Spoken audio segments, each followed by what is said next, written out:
This match went for 12 minutes and it was one match on main event.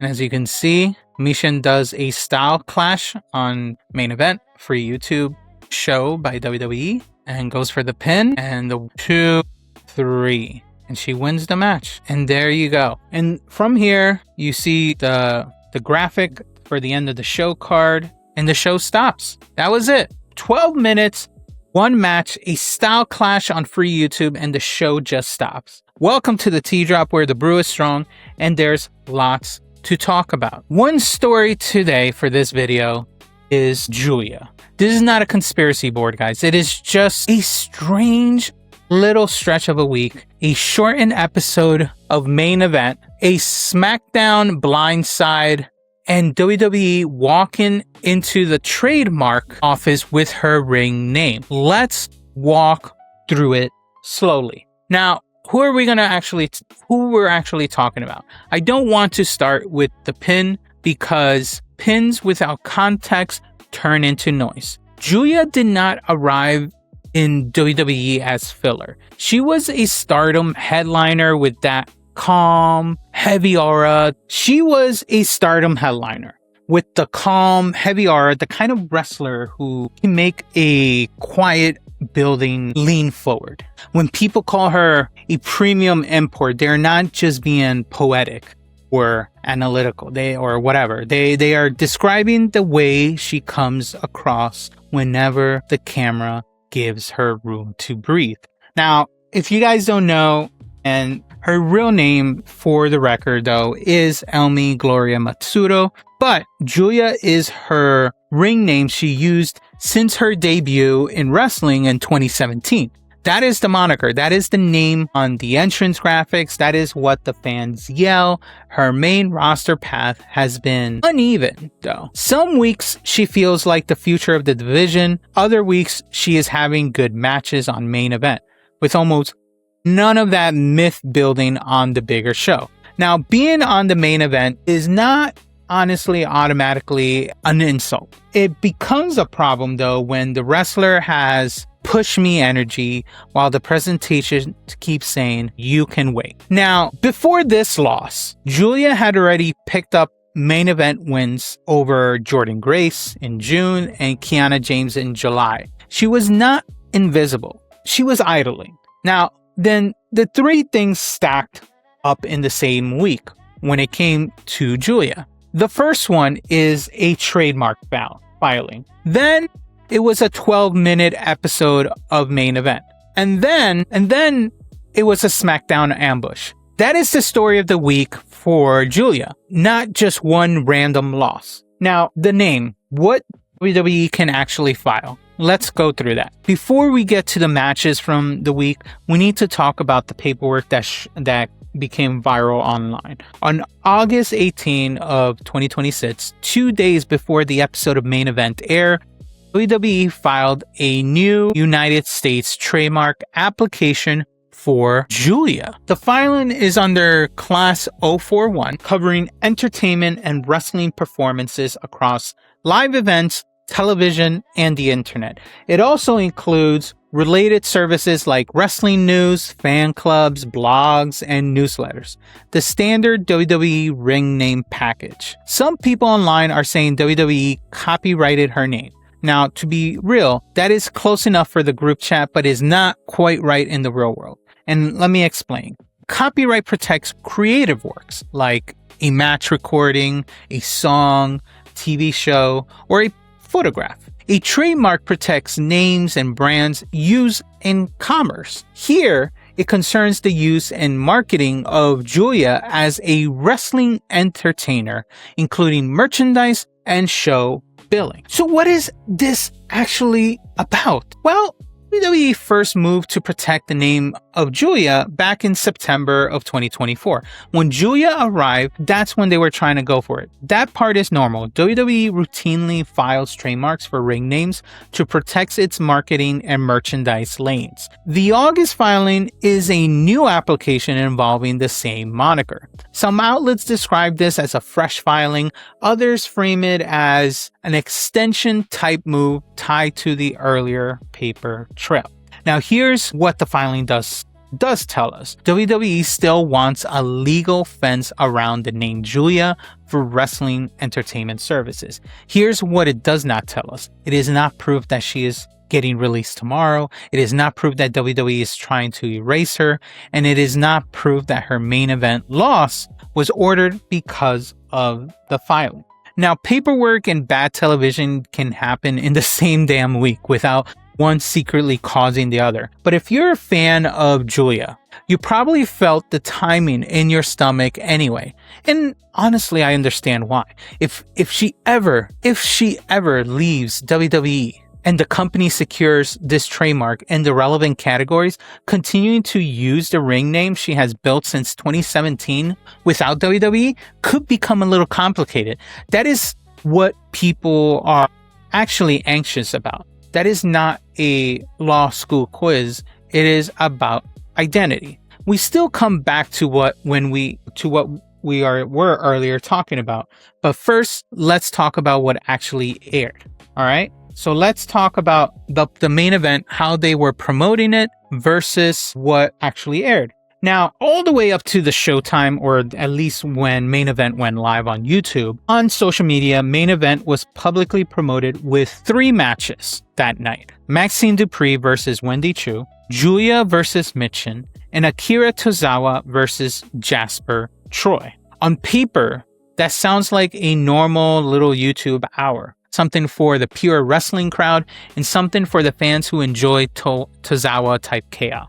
What WWE uploaded on main event was 12 minutes and 17 seconds. And that only belonged to one match, Giulia versus Michin. And then after they had the copyright graphic, when they show that the event is over, right here, this copyright graphic in the corner, the screen went black. That's it. End of show. That's it. No more, nothing. The initial reaction from online was mostly confusing. Some saying WTF, where's the rest? Poor booking again. Book Giulia better. That's it. There are supposed to be 2 more matches. Giulia and WWE wasted. I'm not going to say that. Where are the other 2 matches? Who screwed up on the video? What is over on... What? It's over? Oh, hell no. What? Wasn't that the first match? Only tuned in for Evil Maxine. WTF? What happened to the match? Justice for Giulia. TF, what was that? One match? I only tuned in for Maxine. Evil Maxine. Damn. Hours later, there was still no clear public explanation for the missing bouts. The listing was eventually updated to match the one match reality, while the early 3 match promotion sat there like a different company has booked the night. Now, I'm not going to claim that WWE shortened the show specifically to disrespect Giulia. That is not a proven fact. Taping quirks happen. But what I am saying is this: when a show shrinks down to one match, the people in the match become the entire temperature of the whole episode. And this episode ended with Giulia on her back. She gets attacked. And this also happened 2 days after the landed trademark of Giulia's name. Now, let's be a little fair when it comes to this. When it came to this match, right? This match between these two, and I watched pretty much the whole match since it's only a few minutes. Inside the ropes, this match wasn't a disaster. Both of these women can work if you haven't paid attention. They are pretty good workers, and Giulia is phenomenal, as you all know. The pace of the match made sense, and Giulia still carried that imported main event type of gravity that she always does. You see it in the missile drop kicks in the match, the hangman neck breaker to the floor, and the arrivederci. For stretches of the match, you find yourself saying, yeah, that is why people wanted her here, giving reason why Giulia belonged in the WWE. Then the story turns with B-Fab, now with Michin wrestling with the third person at ringside. Outside the ring, while the referee was focused on Michin, B-Fab clotheslines Giulia on the floor. Later, Giulia hits the arrivederci somewhere and pretty much got close to a win, but didn't work out. But B-Fab also, when she did the arrivederci, she puts the foot on the rope. I think it was right here. Nope. Right there. There you go. She does the arrivederci and boom, she puts the foot up for Michin. Giulia knocks B-Fab off the apron which was an interesting choice. But then she turns around, she walks directly into a style clash from Michin. 1, 2, 3, and that's it. The match is done. Michin, with the help of B-Fab, defeats Giulia with the styles clash. Giulia goes down looking like a cartoon job. Boom. She looks like a star forced to share the match with a ringside interrupter on a show that did not deliver its full advertised card. Now, commentary also drifted into NXT discussion and a CM Punk live event note while Giulia was getting clipped on free YouTube. But that's a small detail, but it added to the feeling of, is anyone home in the production truck? Context is fine, but maybe stay inside the fight a little longer. That is the taste and not the manifesto. Now, the next night, and this is where it sucks even harder. The next night, if the story ended on YouTube, you could file it under weird main event night and move on, but it did not end there. WWE promoted Giulia versus Blake Monroe for SmackDown. This was supposed to be Monroe's in-ring debut on the Blue brand. On paper, using Giulia in that spot is a compliment. You do not place a nobody across from someone whose debut you wanted to feel expensive. Now, the optimistic reading was simple, cool. Giulia down on the free show and then warm up her back up into the bigger room on Friday Night SmackDown. But Friday did not give her that match. Blake Monroe blindsided Giulia on the way to the ring. She brings her into the area. She hits the Gosh Child neutralizer. Monroe stands tall. The debut match never happened. So in one very tight window, on August 18th, WWE files a new trademark application for Giulia. On August 20th, Giulia loses on a 12-minute match and then one match episode of main event, and the show faded to black. And then on August 21st, she does not wrestle Blake Monroe. Instead, she becomes the body in somebody else's debut trailer. Heels ambush people. That is legal wrestling storytelling if I am not allergic to heat.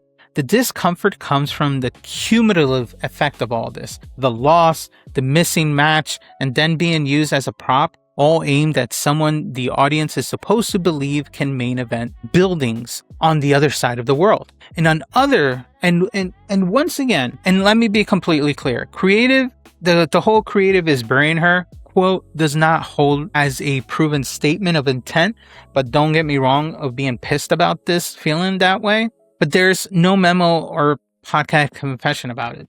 It's just us fans being mad about it.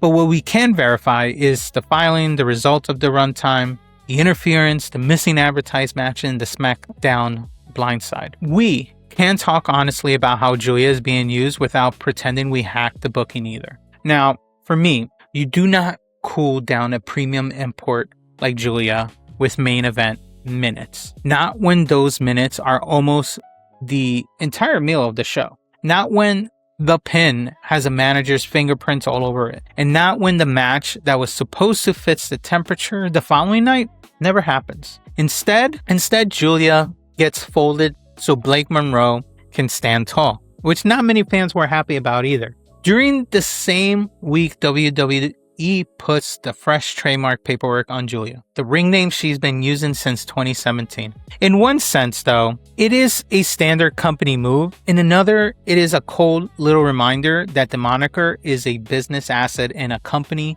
file cabinet, not just a chant from the crowd. Those two things are not automatically part of the same plot, but they create the same feeling fans are having right now. A wrestler who feels expensive is being presented as an interchangeable on television, while the office double checks the legal protection around the word on her entrance graphic.